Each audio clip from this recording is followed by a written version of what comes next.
কোটা সংস্কার আন্দোলনের সময় দুর্বৃত্তের কয়েক দফা হামলায় ক্ষতিগ্রস্ত হয়েছে নারায়ণগঞ্জের ঢাকা-চট্টগ্রাম মহাসড়কের বেশ কিছু এলাকা।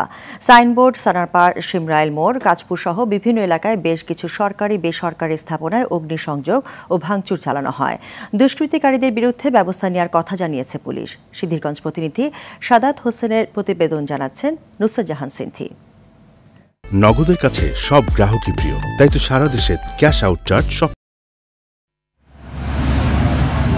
কোটা সংস্কার আন্দোলন চলাকালে গত 18 থেকে 20 জুলাই দফায় দফায় নারায়ণগঞ্জের সাইনবোর্ড, সানারপাড়, মোচাক, শিমরাইল মোড় ও কাঁচপুর এলাকায় ধ্বংসযজ্ঞ চালায় দুর্বৃত্তরা।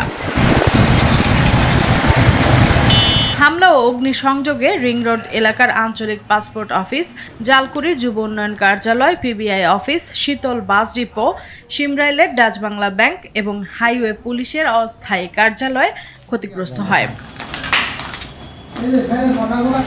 হামলায় ডাচ বাংলা ব্যাংকের ভেতরে কাজ করা 3 শ্রমিক নিহত এবং নিরাপত্তা রক্ষী সহ আহত হন 11 জন। পুড়ে ছাই হয়ে যায় পাসপোর্ট অফিসের 7,500 পাসপোর্ট এবং কয়েক হাজার নতুন আবেদনের কাগজ।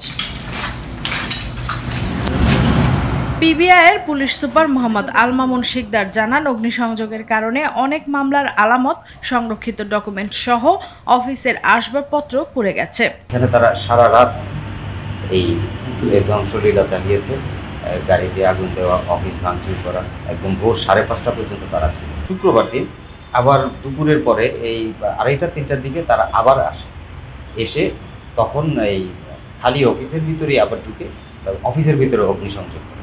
বর্তমান পরিস্থিতি কিছুটা স্বাভাবিক হলেও এলাকাটিতে খুবই সীমিত পরিসরে যান চলাচল করছে।